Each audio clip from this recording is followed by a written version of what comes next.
You just have to be prepared. I'm Austri Reifer, and you're listening to Good Vibes Sunday, a podcast brought to you by I'm Warhol, the blog. This week, I will be discussing how everything is my fault and everything is your fault. Now, you may not understand what this means now, but as you listen on, you'll definitely get exactly what I mean by this. And as reference, I have just finished a book that has just completely blown my mind, and that is The Third Door by Alex Banayan. Alex was the son of immigrants who had sacrificed everything for their son to be a medical student at USC. At only 18, Alex realized that being a doctor was not his purpose. And so he went out to a library and searched for every book he could find to find answers on entrepreneurship. And he couldn't seem to find the right book for him. He felt like they weren't giving him the answers that he was searching for. And so he decided, if there isn't a book out there for me, then I'm going to go ahead and I'm going to write it myself. So he wrote The Third Door, a fantastic story about a young man who pursued his dreams and didn't give up, who persevered and found every single way possible that he could muster to obtain interviews with people such as Bill Gates, Lady Gaga, Warren Buffett, Maya Angelou, Steven Spielberg, Jessica Alba, and so many more. So continue to tune in, and I will explain how all of this third door notion and everything's your fault, my fault, all of it ties in to really promote a life that you want to live, that I want to live, that we all want to live, and find true purpose and happiness in all aspects of life. As always, thank you for tuning in to Good Vibes Sunday. Man, oh man, is it good to be back. I have been away from Good Vibes Sunday for about a month now, and it feels like so much longer, and it feels real good to be back. So if you're tuning in, I, as always, am very appreciative, and it's good to have you. So for this week, I'm going to start off by talking about the book, which is a book I just finished, and I'm just blown away by this guy. I mean, this guy, Alex Banayan, dropped out of college to hunt down and asked legends like Bill Gates, Steven Spielberg, Maya Angelou, and so many more how they accomplished their dreams, so he could share it with millennials, with the young generation, his own generation. And these people's stories, as told in the best-selling book, The Third Door, just reframe what most consider secrets to success into real human journeys. Like, just the failure and the persistence of each individual person is beyond me. But the best part is just Alex's story. He was 18 years old when he set out to start this mission. He was supposed to go to school to be a doctor, and his parents had high expectations of him, to be a doctor. They came from, I believe it was Iran. They're Persian immigrants, Jewish Persian immigrants, who came to this country really with nothing. And they really had high hopes for their son to be a doctor because they felt like that's the safe thing to do. It's something that no one can take away from him. And he'll always have a job. But there was a bigger picture out there for him. There was a purpose out there, which is what I've talked about multiple times on Good Vibes Sunday, is really about finding your purpose.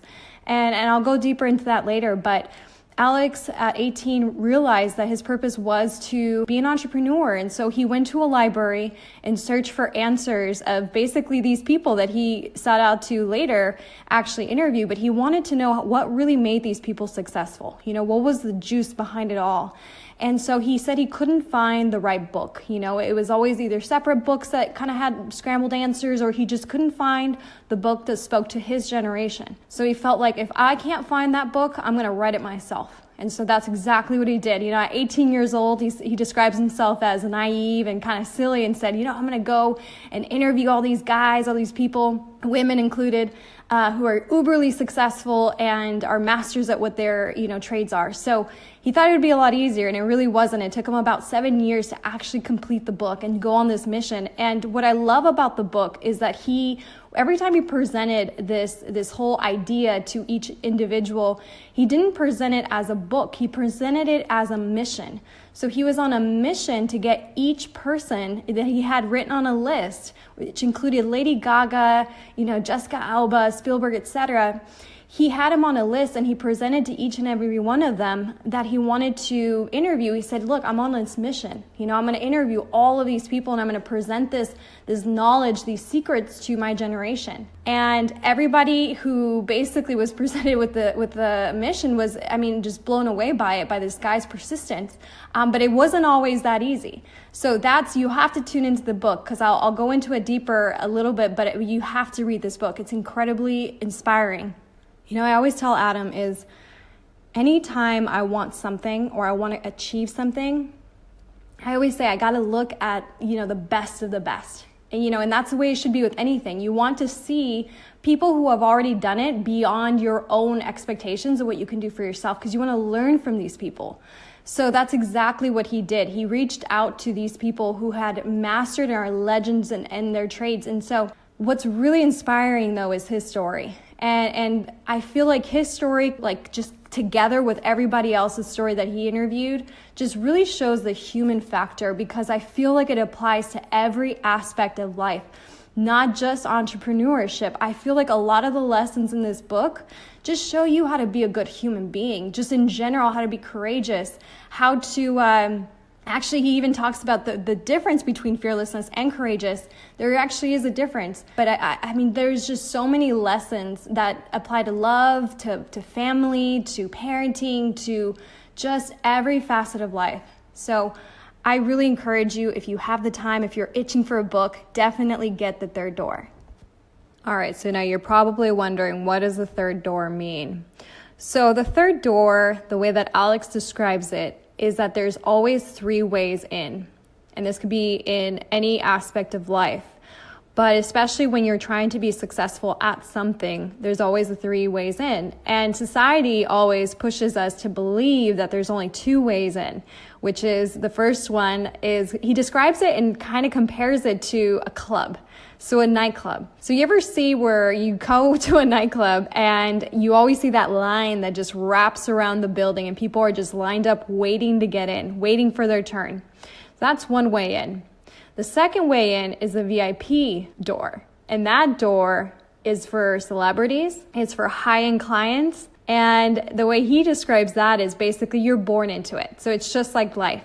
Sometimes you're either born into it. And he says that society wants us to believe that there's only those two ways. You're either born into it or you wait your turn. But then he says there's a third door. And that door is around the back. You've got to jump out of line, run through an alley, probably pound on the door 50 times, run through the kitchen, go through janitors' entrances, etc. It takes a lot more work. You got to be a lot more courageous to do this. And you have a higher risk of probably failing and getting caught to really get in there. But at the end of the day, the whole message is that there's always a way. There's always a third door. So, when it comes to even Maya Angelou and it comes to Spielberg, for example, on the surface, these two people couldn't be more different. But in reality, what he figured out after interviewing all these people and going through this whole mission is they realized that at the core of it all, this whole human factor is that they all took the third door. So this kid, Alex, in the book, he describes himself. Let me just give you one example, because there's obviously several. This was years and years of his journey really trying to accomplish this mission. But he ran through a grocery store screaming for Larry King to come and talk to him, for him to just have breakfast with this guy. He actually had the guts to sit there and be like, Larry King, Larry King. This guy's ballsy, but I feel like we've all have a similar story in our lives. I feel like we all have that moment where opportunity is just right in front of us. And we don't know what to do sometimes, and then that's where I feel like that third door just really takes apart. So to describe this, it's like, okay, Larry King is there. Does he just wait around for it to happen? So that would be like the first door. Second door would be that he already was somehow introduced to this guy, which wasn't, right? Because let's say he was born into it in a figure of speech. He knew somebody, let's say Alex was already involved in a higher end, I guess you could say crowd, and he was introduced. Well, that wasn't the case. So what was his only option? Was to take that third door, to take a risk and just yell at the top of his lungs. And it worked out for him. I mean, he actually got to sit down with Larry King over breakfast, which leads me to fearlessness versus courage. So fearlessness, the way that Alex describes it, is like jumping off a cliff without thinking about it. So I've talked about this before, but I feel like in life, at the point that we are today, we are evolving into choice. We are literally slipping into a time period where now we have a choice. I've talked about this before, but we go back to Sir Martin Luther King, where he chose love in the face of hate, right? So what I'm saying here is, you go back to ancient times or even primitive times, we were in survival mode. We were purely based off of instinct, out of reaction. So today, we're no longer running away from that saber-toothed tiger. We're way more educated than we've ever been, and we have way more outlets to technology, to knowledge, where there's no more excuses as to why you're not now choosing to be better, right? So if you're still stuck in this reactive mindset, then you're always going to fail. You're going to I've talked about this before in our manifestation episode last season, where it goes, just if you keep going by reaction, I mean, life just smacks you upside the head. First it taps you, then it gives you a little nudge, then it comes back and kind of kicks you, then it just smacks you upside the head until you learn your lesson. That's just the way it is, but if you choose to be better, then it just goes by so much smoother. You don't got to get slapped upside the head anymore at that point. So it goes back to this whole theory where it's fearlessness, example, jumping off a cliff without thinking. That's reactive. Now, to live in choice is to be courageous, to live with courage, which is acknowledging your fear, analyzing the consequences, and deciding that you care so much about whatever it is that you're trying to decide to do that you still take one step forward in that direction, right? So think about it this way. You stop. You're not reacting. You stop. Let's say, for example, you're angry. So you stop, you analyze. I always say this, okay? So if you're going to decide to talk behind someone's back, let's just use that as an example. If you're reactive, you're angry at this person, you're just going to go and talk about their back. Let's just be real. You're going to go and you're going to not talk about their back, but you're going to talk behind their back, right? You're going to be reactive. You're going to be angry. But if you're in choice, you're going to think about it. You're going to stop. You're going to think, okay, if I say this and it gets out somehow and it comes back around, if this person finds out that I'm saying that, am I prepared? You analyze the consequences. Am I prepared to stand behind it? Do I care that this person finds out? And then if you proceed, then that means that you're prepared for it. You've chosen at that point to do it, to go forward in that direction. And so when it comes back around, because it always does, be prepared to stand behind that, right? So be prepared for the heat, and if you decide not to, then don't do it. So that's the difference between living in choice and living in reaction, which Alex talks about. That is a big deal because I feel like we're just evolved into this new way of life, which is really about choosing your way. And this goes with every facet of life.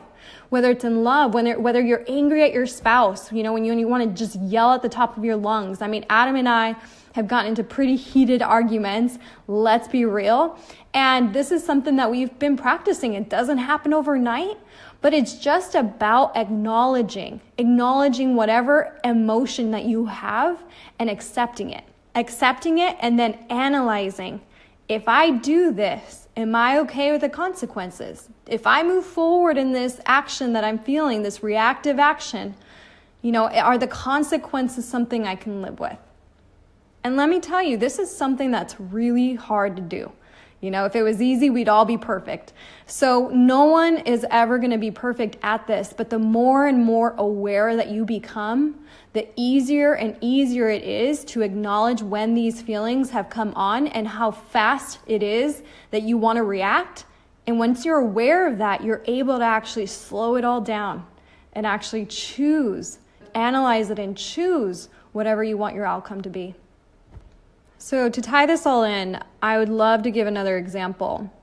So when Adam was done playing baseball, back a few years ago now, or a couple of years ago, gosh, I kind of losing time in my mind. It's all kind of getting wrapped up. It feels like it's been forever. Anyway, so once he was finished up with baseball, it was time for us to figure out what's the next step. Which direction are we moving? And it was a time where I've talked about this, but I lost my mother figure to cancer. And simultaneously, Adam was done with baseball. We were basically homeless at that point, where we had to figure out where to live, and then she passed away, and then we took over her home, and the list goes on. We went through financial hardship, etc. But before we went through the financial hardship, when Adam was done, we had to decide, what do we want to do? It's over. We need to move forward. What's this next step? So we decided, it wasn't that fast. The decision was really a long process. But to really sum it up, I've gone through, it's funny, we counted the other day. I've had 22. I've had 22 jobs in my entire life. And none of them of which have lasted more than 6 months to a year. And I feel like I was always judged because I felt like everybody always told me I was lazy. I was just unmotivated, et cetera, et cetera. And, it was a picture in my head that I had for myself. Everybody told me that's what I was. That's what I believed to be. So I would really get down on myself, felt very insecure about it. And I really thought, gosh, I am pretty freaking lazy, But then I realized that, I really stopped to analyze, and I got old enough to really understand the difference between being lazy and doing something that I wasn't happy doing. It took me a long time, but I really did the work on myself to realize that I was meant to be an entrepreneur. Once we decided this was the route we wanted to go, then till today, I'm the happiest I have ever been. It's been the hardest job I've ever done. It's taken the most time, but I have been so damn happy doing it. So it fills me. That's how I know I'm on my path of just doing exactly what I should be doing, right? And it can only get better from here.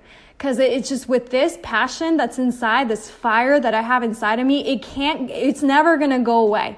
Even on the days that are shitty, where I'm doing the kind of like the tedious stuff and the boring stuff, that fire within me is what I always go back to.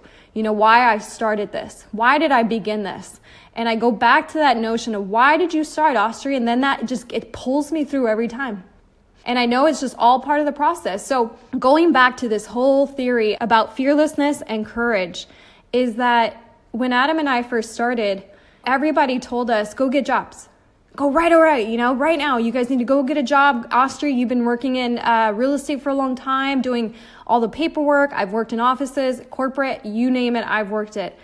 It was pretty easy for me to go out and get a job. And I said, no, I'm not doing it. I'm not getting a job. We're going to wear it. And we had this whole planned out. Everybody thinks he just went out and got his real estate license because that was just how he fell into it. No, that wasn't the plan at all. We sat down right here in our living room and we planned out an entire business. We actually started Leone while he was in baseball. We always dreamed of having this whole business, but we never knew which direction it would go. We came up with the name, about a year or two before we actually started Leone. But we had no idea in which direction we would go. So when it really came time, we sat down, I remember, and we talked about marketing. We talked about a business plan. We laid everything out and we dreamt together. We dream big, I'll tell you that much. We dream real big, but we also work real hard. So we decided, no, we're not going to go get regular jobs. We're going to focus 100% on this mission, if you will. No pun intended, but we're going to work on this mission, on this company, this building, this dream that we have. And the first step was going to be Adam gets his real estate license. We have steps to come, and I'll talk about those as they come. I don't want to, jinx anything, but that's the first step. We calculated everything. So we knew it would take, 2 years to really understand the market in Riverside, to really, even though we were born and raised out here, we really, really thought, you know what, we need to understand it to the core. It's going to take time, but we're going to have to sacrifice it. And I knew people weren't going to understand. And I wasn't wrong. People told me you're lazy. Yet again, of course, right? Reverting back. Scrutinized. She's lazy. She doesn't, they're starving, because we went through financial hardship. I mean, everything was ruined. We took this risk knowing that everything was going to be ruined and people felt sorry for us, and it was a struggle. It was a battle with everybody because they all felt so bad for us when we didn't feel bad for ourselves at all. We calculated this whole thing. We analyzed it. So it goes back to being fearless versus courage. We had courage to do this. We thought it through. We were aware of the consequences. We knew we would go broke. We knew that. We knew we had to dump all our money into this business and growing it and doing all this free work, work without being paid by anybody to do this and to build it. And so we calculated that. And it was a hard decision, especially because we're parents. It was really, really hard, but we leveraged our knowledge of knowing, no, we can do this. We leveraged that fire inside of us that said, no, this is the right path. So we analyzed the consequences and then we stepped in that direction without knowing if it would work or not. We didn't know if this would work. We didn't know if we were crazy. I mean, I questioned myself all the time, but then I always went back to that whole theory of, you know what? Nothing's ever felt so right. So as much as we could have been fearless, which is literally jumping off the cliff without thinking, we could have panicked and said, no, we need jobs right now. We need food, we need jobs, we need to pay for a home, we need all this stuff, and let's just go get jobs. Screw our dreams, screw everything we wanted all our lives. Let's just go get jobs right now. Because that's the easy thing to do, right? As most people would think, oh, you're lazy, you don't want to go get a job. No. It took a lot more guts for us to say, no, we're not going to go get jobs. We're going to give this a real try. We're going to actually go hungry if we have to. We're going to grind through this out together, and we're going to do this. And we're going to prove everybody wrong. And most importantly, we're going to prove this to ourselves. Because we're not in it for everybody. We're in it for ourselves. So this leads me to Alex's phrase where he says, turning up the volume on your dream. Turn down the noise. Ooh, I love that. I can explain this like, it just, that just gets me in the core, because it's so true. Turn up the volume on your dream, turn down the noise. So that means turn down the noise of all the skeptics, of the people even who love you, who are afraid for you. It's their fear, not yours. It takes your own courage to get through and to even convince them, to show them that this is the right path for you, that there is no failing. There really is no risk when you know damn for sure in your heart, in your gut. I've talked about this before in the whole episode of purpose, of finding your purpose. When you know something so for sure inside, there is no risk, because you're never going to give up. All you have to do is not give up. Just keep going, and something will give. I promise, it always does. It even gets tough when you have that voice in your head, because we're all guilty of this. We're human beings where we have that voice in our head that tells us we're not good enough, you're making a mistake, etc., etc. There's always that voice. You got to tune that shit out. You got to turn it down. Because the reality of it is that voice in your head is always going to be there. You have to learn to accept it. Say, hi, I see you, voice. I got you, but I'm good. I'm going to keep going in this direction.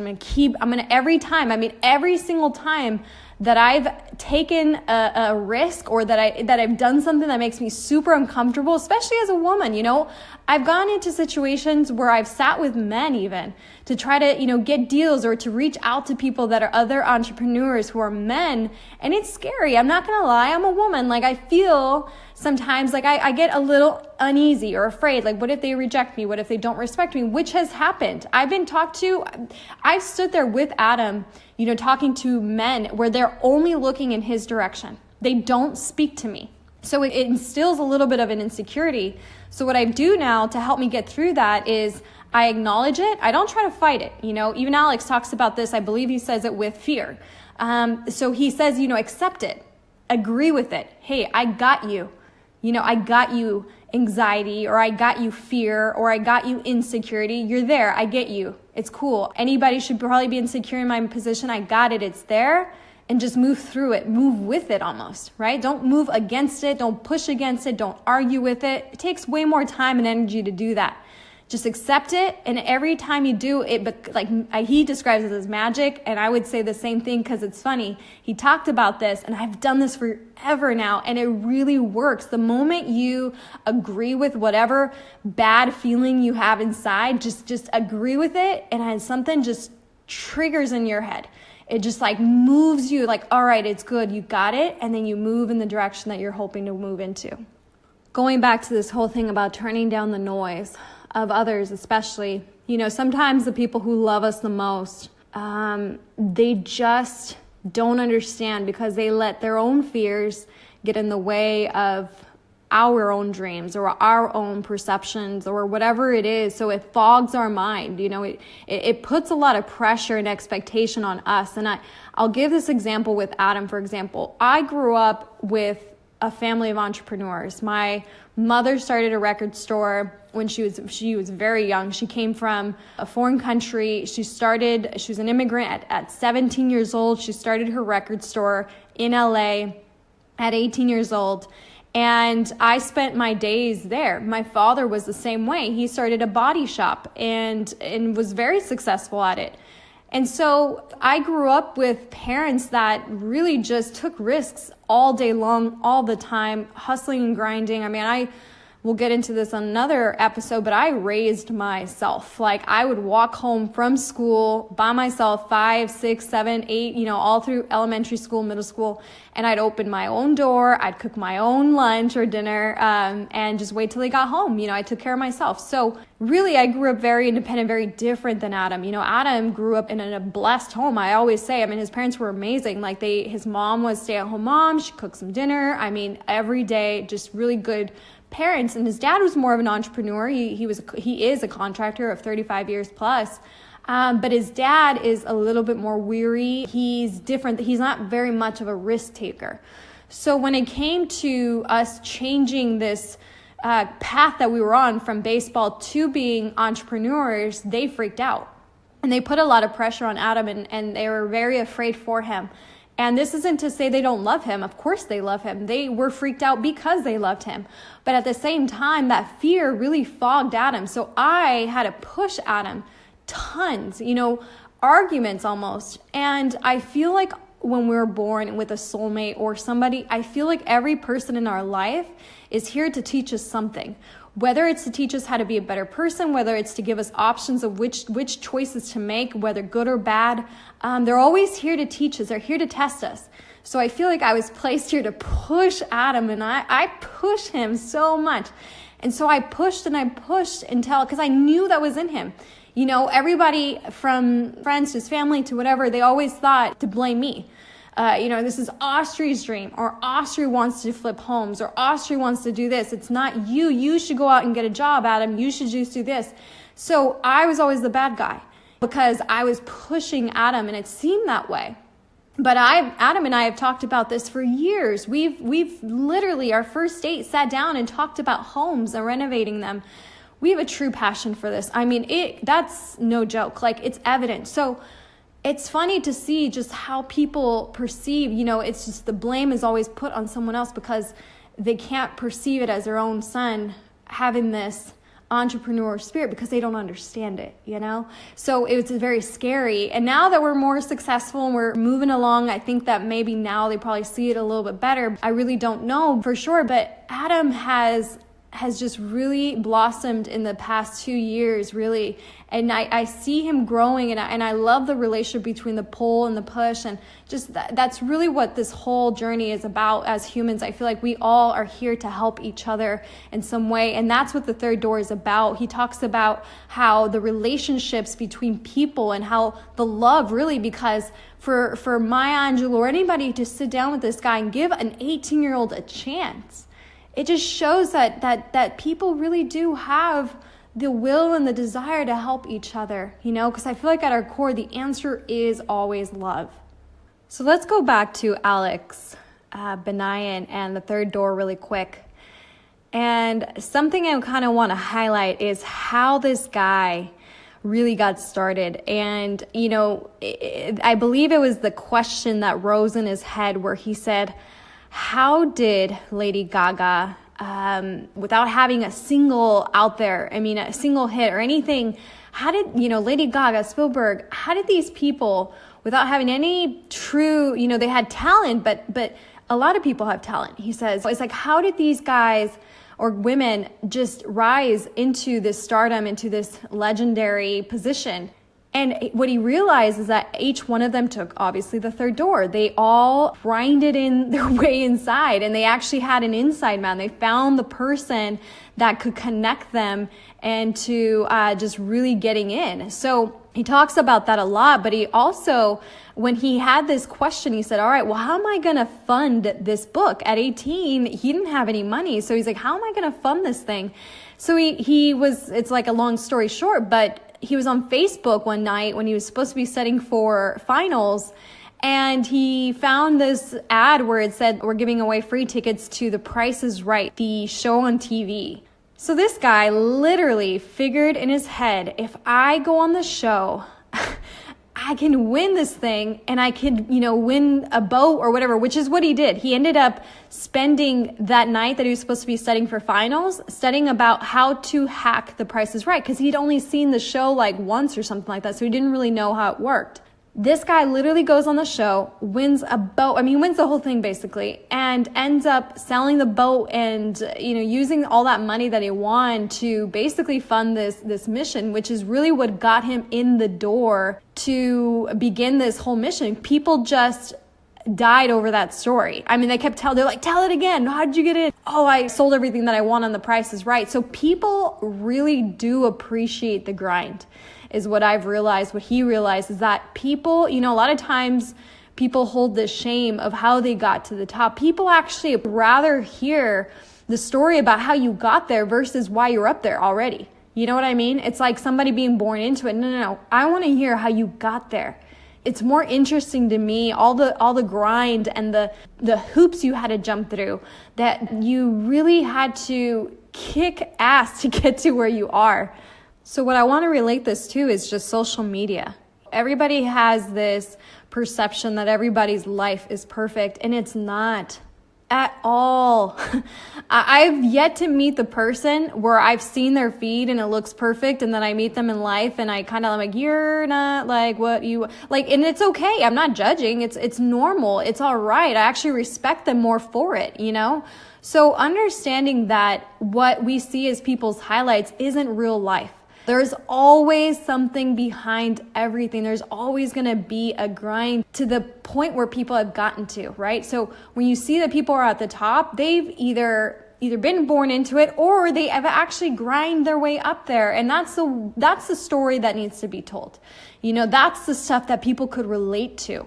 The grind, the real life candid stories that really explain what the human experience is, the journey to get to where they are. I think that's where the respect lies. And I think that's what this guy, Alex, really got from each individual that he interviewed. And from himself. The story really for me, from this book, all of the interviews that he performed were awesome. But what really got to me, what really struck a chord for me was his story, his journey of finding these people, of reaching out, of having the guts to really get himself out there at such a young age, and to be so wise from it. And just all the lessons that he learned along the way are really, really what sat well with me. And the reason I'm even talking about this book on my podcast, because the reality of it is that we all have some sort of path that we're on, right?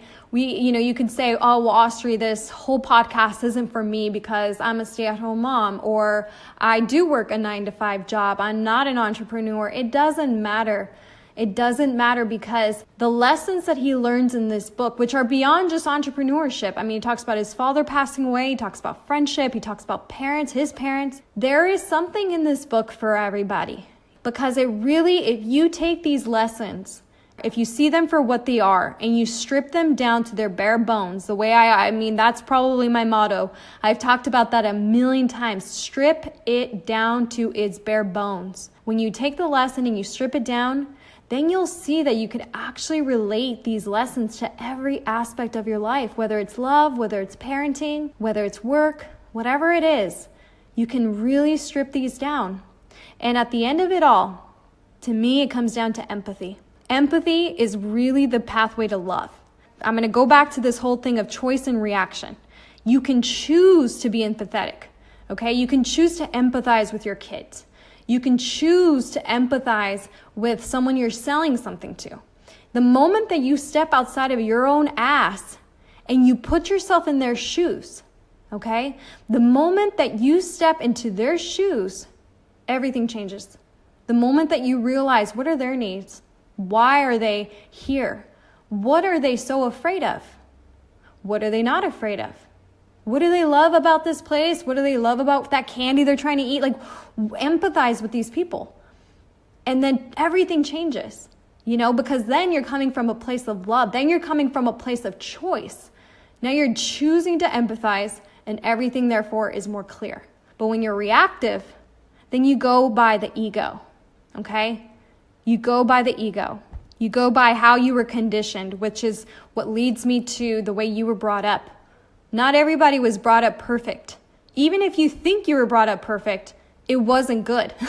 I'll tell you that right now. There's always something that wasn't good about your upbringing. If your parents loved you too much, then damn, they've spoiled you, because at that point you feel entitled and you think the whole world needs to love you and everything is owed to you, and that's bullshit, because nothing is owed to anybody. When you get out there in the real world, then you realize nothing is owed to you. No one gives a shit about what you want or what you need. You have to earn it. Everything in this life is earned. Nothing is owed to you. And if it's given to you on a silver platter, you better count your blessings. You better be damn grateful every single day for that. And then acknowledge the things that you're lacking in, because you got to go work for those too. So coming from the ego, it goes the other way around too. You've got people who feel sorry for themselves because they were brought up. It's like, I can go back and say, gosh, I raised myself. I could hate my parents for that. Like, no, I'm so damn happy that I grew up that way, because I learned.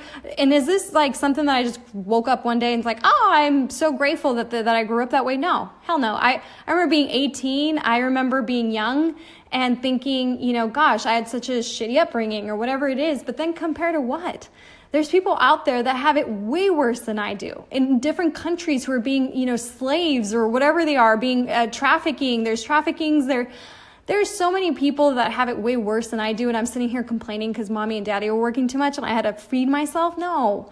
I always say this, compared to what? We're so conditioned to be so damn overstimulated, like thinking that everything is owed to us, and it's not. So when you take those weaknesses and you apply them and say, you know what, that made me stronger. It made me who I am today. I'm thankful for that, right? So if you turn it around and stop pitying yourself, stop feeling sorry for yourself, then you stop coming from a place where it's all ego. It's all ego. Get rid of it. Begin to empathize with anybody that's in front of you. Whether you're trying to sell something, whether you're talking and negotiating with your kids, about not having that candy or whatever it is, empathize with your children. Understand where they're coming from. Because at that point, you can analyze what every step that you have to take is. And then you can see what the results are. You can see them from the beginning. I'm telling you, it works. But when you're in reaction, when you're coming from an ego, you're angry. You're reacting. You're going back to that saber-toothed tiger, primitive times who were chasing you, or medieval times where you had to go kill basically to take over your kingdom and all this kind of stuff. Like, you're going back to what, I thought we're past that. We're way past that, you guys. We're no longer in slavery times. We're so much ahead of that. What's with the hate? Where did love go? Where did all of this go? We live in choice. If we hate now, it's because we're still living in a reactive time.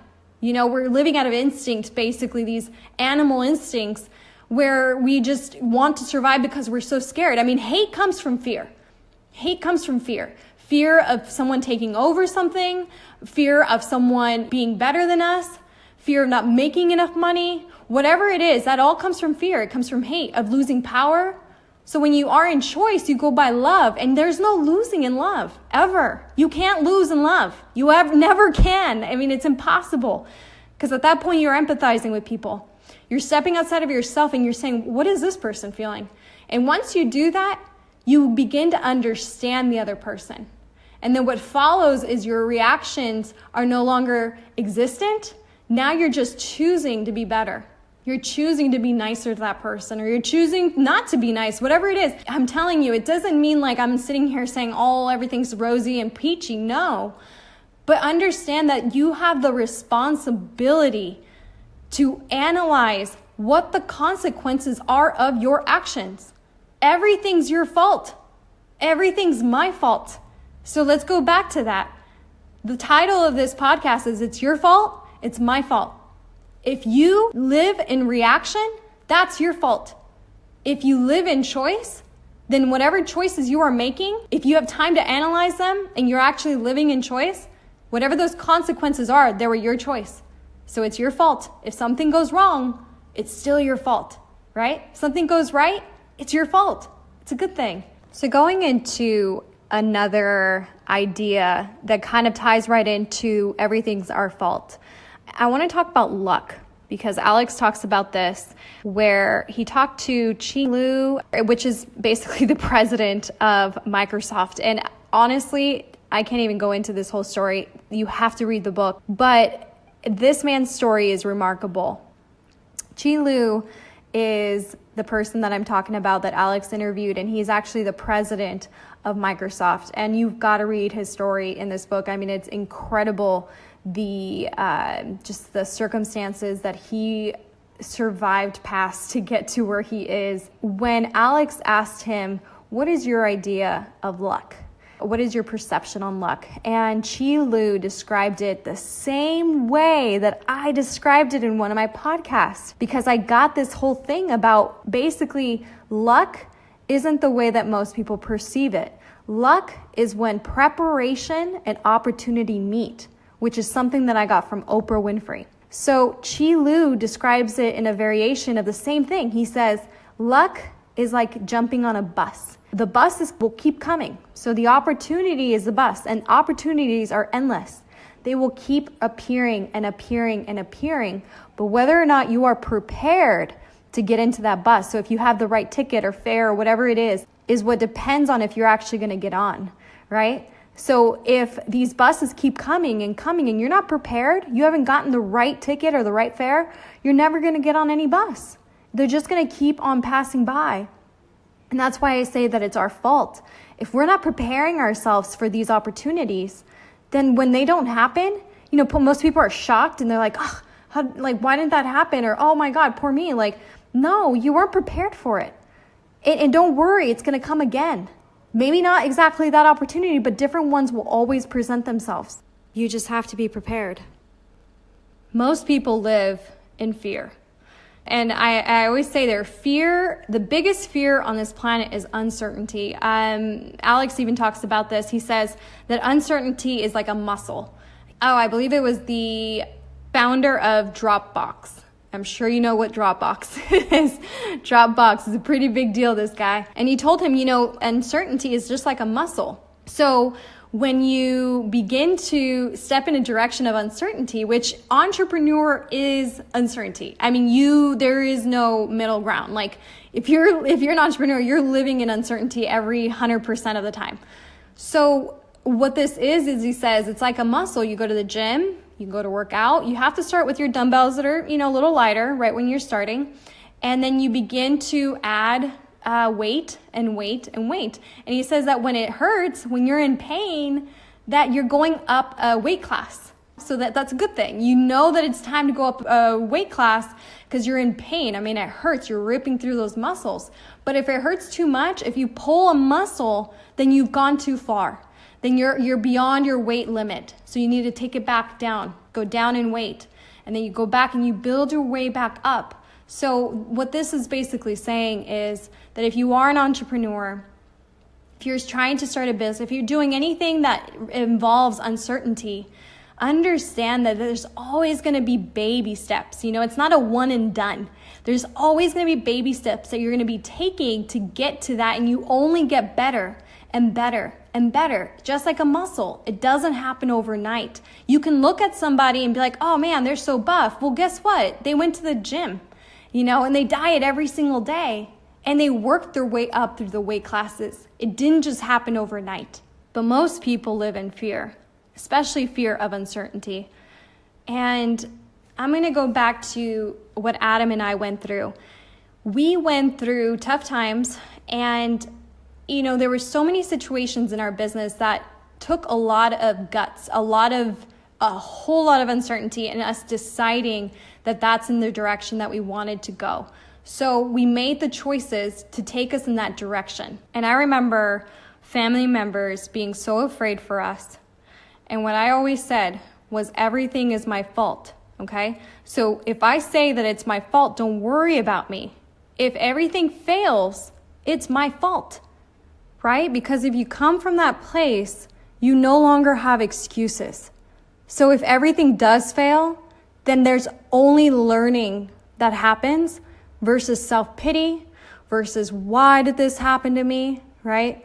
You begin to change, even if you don't deep down believe that it is your fault, but just even saying it out loud, it just begins to really change you, to understand that everything is your fault. Everything is my fault. Everything that we go through in life is our fault. And we are responsible for our choices. We are responsible to choose not to live in reaction, but to choose to live in choice, right? It's a choice within a choice. So I'll leave you all with that. I hope that you take the time to really read this book, even if you are not an entrepreneur, even if you are just a stay-at-home mom. It just open your mind to this gift of real knowledge that really, if you just strip it down, it really does hit every point in everyone's life. And there's always something in it for every single person out there. All right, guys. So I'm glad to be back. I'm a little rusty, but I'm excited to be back. It's going to be a good season. We're going to have real good guest appearances this time. So just stay tuned for that. And as always, if you can, subscribe to our podcast on the iTunes app. And we'll see each other next week. Have a happy Sunday. Bye, guys.